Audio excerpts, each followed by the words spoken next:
Салам достор, байланышта Санчо Бей каналы. Бүгүн катталуучуларыбыздын биринин суранышы менен 28 панфиловчулар аттуу тасманы көрөбүз. Ата мекендик согуш учурунда душмандар Москвага жетүүгө жакын калып, бирок алардын мизин генерал Панфилов башкарган 28 жоокер кайтарат. Даяр болуп калсаңыздар, тасманы баштайлы.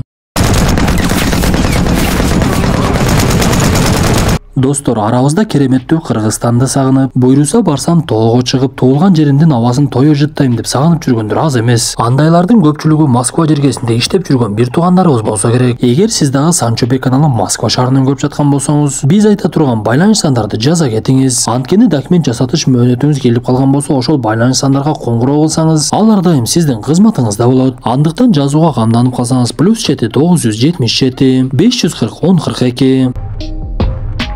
1941 жылдын ноябрь айы ата мекендик согуштун башталганына дээрлик жарым жыл өтүп, Гитлер Сталин менен бири-бирибизге кол салбайбыз деген келишимин бузуп, Германия СССР аймагын бастырып кирип, согуш катуу жүрүп, улутчул немецтер Москва шаарына жетейин деп калышкан. Бирок 15 өлкөдөн турган Советтер Союзунун жоокерлери немецтерге катуу каршылык көрсөтүп, 39-жылы дүйнөлүк согушту баштаган немецтер биринчи жолу чегинүү ызасын тарта башташат. 14 ноябрь Кызыл армиянын жоокерлерин көрөбүз. Ал жерге лейтенант Угрюмов келип, немецтердин танкалары жөнүндө айтып берип, аларга кандай каршылык көрсөтүш керек жана жарылуучу заттарды кандай ыргытыш керек түшүндүрүп бере баштайт. Анда аскерлер лейтенанттын сөзүн жөн эле укпай, ар кандай сөздөрдү сүйлөп күлгөнгө дагы жетишип, кандай болбосун жакшы маанайда немецтерге каршылык көрсөтүүнү үйрөнүп жатышкан. Бир кезде лейтенант жоокерлерге буйругун берип, жыгачтар менен танканын макетин жасагыла деп айтат. Анда жоокерлер дароо эле тактадан танка жасашып, жарылуучу затты кандай кылып ыргытканды үйрөнө башташат. Бул убакта аскер башчылар немецтер Москва тарапка өтө көп келе жаткандыгын сүйлөшүп, алар Москвага түндүк тараптан дагы, батыш тараптан дагы кол салат деп күмөндөп жатышкан. Анткени чалгындоочулардын айтымында немецтер өтө көп танкалар менен жакындашып, жөө аскерлер болсо эбегейсиз көп экендигин айтып беришкен. Ал жердеги батальондун башчысы Решетников, бизде болсо 4 эле ротанын жоокерлери бар. Бирок берилген тапшырма ошол келе жаткан немец жоокерлерин токтотушубуз керек. Анткени алар бизден өтө турган болсо Москвага кете турган жолго түшүшөт, андан нары Москвага бат эле жетишет. Кандай болбосун биз аларга каршылыкты катуу көрсөтүшүбүз керек деп терезеден жанагы машыгып жаткан жоокерлерди көрүп, алардын бири-бири менен каратышып ойноп жаткандыгын көрүп, өзүнө деле анча ишенбей калды окшойт. Андан дагы кызыгы, жоокерлердин аз болгондугуна карабай, ал жерге жардам келүү ыктымалдуулугу дагы жок экен. Кандай болбосун эртеси күнү таң зарда жоокерлер тизилип согуш талаасына жөнөй башташат. Батальон башчысы жоокерлердин алдына чыгып, аларга күч кубат берген сөздөрдү айтып, немецтер ушуга чейин силер көрсөткөндөй каршылык көрө эле келе. Бирок силер өзүңөрдүн эрдигиңер менен алардын мизин кайтардыңар. Эми болсо бизде СССР эле эмес, бүткүл дүйнө карап турат. Ошондуктан душмандарды Москвага өткөрбөйлү деп жоокерлер ал жерден кетишип, Решетников аскер башчыларга буйругун берип, мага силердин өлүүңөр керек эмес, тирүү калууңарды буйрук кылам, бирок душмандарды өткөрбөгүлө. Анда эмесе жолго чыккыла деп таң аткычаңды жол жүрүшүп, көздөгөн жерине барып ал жерлерди каза башташат. Көрсө жоокерлер душмандардан бекиниш үчүн атайын чуңкурларды казышып, андан соң башка жака барып, ал жакта жыгачтарды даярдап, атайын курал жаракка окшоп жасашып, душмандардын башын айлантыш үчүн замбиректерди орното башташат. Кызыгы, ал убакта СССР болгондуктан жоокерлер ар өлкөдөн келишип, ынтымактары бекем болуп, бөлүнүп жарылып, сен азиатсың, сен орусуң, сен украинсың деген сөздөр жок эле.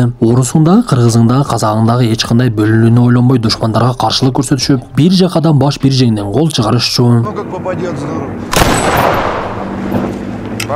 Ошол маалда немец чалгынчылары учактар менен каармандарыбыз жайгашкан жакты байкашып, душмандардын согушка даярданып жаткан жеринен алардын аскердик техникасы өтө көп экендигин көрөбүз. Бир кезде эле немецтер куралдарын даярдап алыстан аткыла башташып, каармандарыбыз атайын даярдалган жалган куралдарды талкалай башташат. Бактыга жараша бул учурда СССР аскерлеринен бир дагы жоготуу болгон жок. Анткени алар алыс эмес жерде өздөрү даярдаган чуңкурда бекинишип, 3 сааттан бери токтобой жаткан немецтердин аткылоосун күтүп олтура беришет. Бир кезде эле замбиректер менен аткылоосун токтоткон душмандар танкаларына олтуруп алып жөө жүрүш башташты. Аларды каармандарыбыз дароо эле байкашып, бири-бирине маалымат беришип, буга чейин даярданган орундуктарга жайгашышып, Алибек менен Мусабек дагы мылтыгын такап күтө башташат. Алардын алыс эмес жерде казак бир тууганыбыз дагы булардын азыр шешесин таанытам деп мылтыгы менен күтүп олтурган эле. Душмандар жакын келгенде баштайбыз деп жоокерлерге буйрук берүү үчүн дөрөө менен карап, немецтердин келе жаткан жолун аныктап, аларды замбирек менен атууну буйруйт.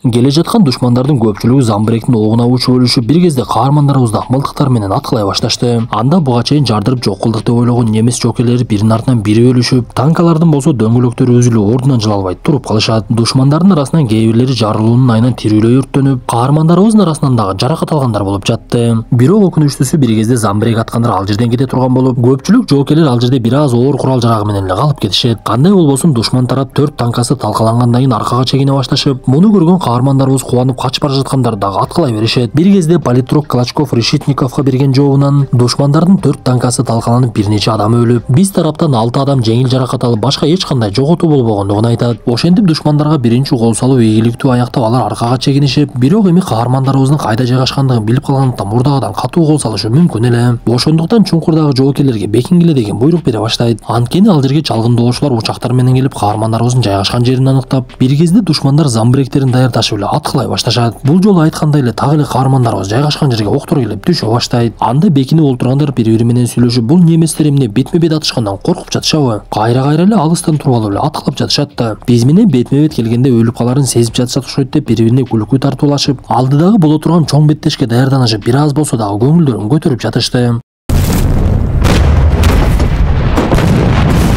Ошентип душмандар бул жолу дагы бир нече саат аткылашып, каармандарыбыз бекингенден башка айла табышпай, аткылоо токтогондон кийин гана бекинип жаткан чуңкурлардан чыгышат. Өкүнүчтүүсү бул жолу жоготуу өтө көп болду. Бир нече адам жаракат алып, андан көп адам каза таап, Клочков Решетниковго дагы бир жолу жагдайды түшүндүрө баштайт. Бизде тирүү калгандар 28 эле адам калды. Оор куралдарыбыздан бирөө аман калып, экинчиси талкаланып, танкага каршы мылтыктарыбыздан экөө гана бар, калгандары жалаң эле кичинекей мылтыктар. Бизге жардам керексе, Решетников жардам болбостугун түшүндүрүп, Клочков тирүү калган жоокерлерге келип болуп жаткан абалды айтып берет. Эми биздин артка кайтканга дагы өлгөнгө дагы акыбыз жок. Тагдырыбызга жазылганы ушул экен. Күчүбүздүн болушунча душмандарга каршы чыгышыбыз керек. Эгер бизден өтө турган болсо, борбор шаарыбыз Москвага жетип баратса, жоокерлер көпкө ойлонуп олтуруп калышып, бир маалда эле беттешке даярдана башташат. Бул убакта немецтер адаттагыдай эле танкаларына олтуруп алып жөө жүрүштү башташкан. Клочков жоокерлерине биздеги эң биринчи тапшырма 9 танканы жок кылышыбыз керек. Ошондо алардын кандай кыймыл кыларын көрөбүз. Андан соң башкача иш алып барабыз деп 28 жоокер ар кайсы орундуктарга жайгашышып, немецтердин жакындап калгандыгын байкап, бул жолу дагы аткылоону биринчи башташат.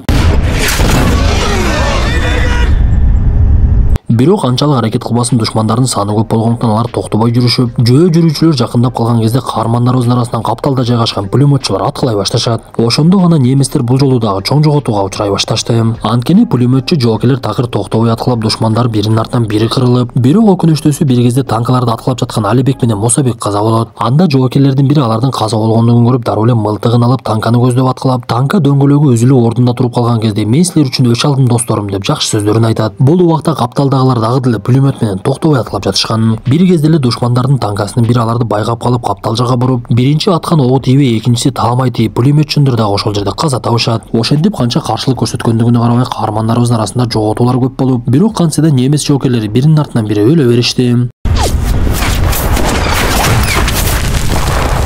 Кызыл армиянын жоокерлери колдон келишинче каршылык көрсөтүп, бирок алар дагы биринин артынан бири окко учуп, жүрүп келе жаткан танкалар дээрлик каармандарыбыз жайгашкан жакка жетип келип калат. Бирок каармандарыбыз кандай болбосун колдору менен болсо дагы жарылуучу заттарды ыргытып, танкаларды жок кылуунун аракетин көрүп жатышкан. Бир кезде казак бир тууганыбыз дагы танканын оогуна учуп, ошол жерде каза таап, акырында жалгыз гана токойдун арасында каармандарыбызга тиешелүү оор техника калат. Бирок анын деле шериктери өлүп, жалгыз адам башкарып жаткан. Бир кезде танкалардын бири аны дагы байкап, жардыратып салып, түз эле каармандарыбыз жайгашкан чуңкур жакка айдап, ал жерде тебелей баштайт. Ал танкасын эки жакка бургулап, чуңкурда жаракат алып жаткан жоокерлерди тирүүлөй көмүп, бирок арасынан бирөөсү акыркы күчү менен туруп танканы жардырууга жетишет. Муну көргөн жоокерлердин биринин жини келип танкадагыларды тирүүлөй эле өрттөп салды. Ошентип арадан көп убакыт өткөндүктөн жоокерлердин октору түгөнүп, алар душмандардын мылтыгын алып атышып, акыр аягы каармандарыбыздын арасынан саналуу эле жоокерлердин калгандыгын көрөбүз. Бирок бул убакта деле душмандардын саны дагы деле аз эмес болчу. Алар бузул элек танкалары менен дагы деле бастырып кирүүнү токтотушпай, каармандарыбыз аз санда калгандыгы менен дагы деле чегинүүнү ойлонушкан дагы жок. Ошентип кандуу согушта октору түгөнгөн каармандарыбыз ок издешип, бирок такыр ок табышпай, бир дагы жарылуучу зат, бир даана ок дагы калбагандыгын түшүнүшөт. Бул убакта политрук Клочков дагы жаракат алып олтуруп калган болчу. Бир кезде жоокерлердин бири душмандар тарапка ташты ыргытып жиберсе, душмандар аны гранат экен деп ойлошуп, бирок ал жарылбай калган кезде каармандарыбыздын огу түгөнгөндүгүн түшүнүп калышат. Анда аман калган жоокерлер айласы жоктугунан колдоруна бычактарын кармашып, кээ бири колуна балтасын алып бетме-бет мушташууну чечет. Душмандардын саны болсо бул убакта дагы деле аз эмес болчу. Алар мылтыгын көтөрүп каармандарыбызга жакындагандан жакындап, жоокерлер бычактарын даярдашып беттешти күтүп калышат. Ошол замат эле каптал тараптан душмандарды көздөй октор жаа баштайт. Көрсө жанагы пулеметчу Данил танка аткандан кийин өлбөй эле жаракат алып, эсине келгенден кийин душмандарды көрүп кыра баштаптыр. Пулеметтин оогу көп болгондуктан немистерди аябасыз өлтүрүп жатып калгандарын да аткылап, жөрмөлөөгө аракет кылган немистерди дагы тирүү калтырган жок. Бул убакта душмандардын аскер башчылары алыста танканын үстүндө карап отурушкан. Анда жанагы жөө душмандар кырылгандан кийин немистер эмне чечимге келди белгисиз айтор аркага чегинишип, тирүү калгандар ичинен кубанып аман калгандыгына сүйүнө башташат. Бирок бул убакта политрук Клочков олтурган жеринде бул дүйнө менен кош айтышып кеткен эле. Ошентип бетте шаякта верте менен эле толугу менен жүргөн 4-ротанын жоокерлеринин арасынан 6 гана тирүү калгандыгын көрөбүз. Калганы элим, жерим, балдарым амандыкта жашасын деп ата мекендин тынчтыгы үчүн көз жумуп кете беришти. Биз тасманын аягында так эле ошол согуш болгон жерде согушта каза болгондордун элесине эстелик тургузулгандыгын көрөбүз. Достор, ушуну менен бүгүнкү тасмабыз дагы аягына чыкты. Тасма жакса мыкты белгисин басып, оюңуздарды сөзсүз калтыра кетиңиздер. Анда эмесе кийинки тасмадан жолугушканча ден соолукту жакшы карап, өлкөбүздү сүйүп анын патриоту болууга умтулалы.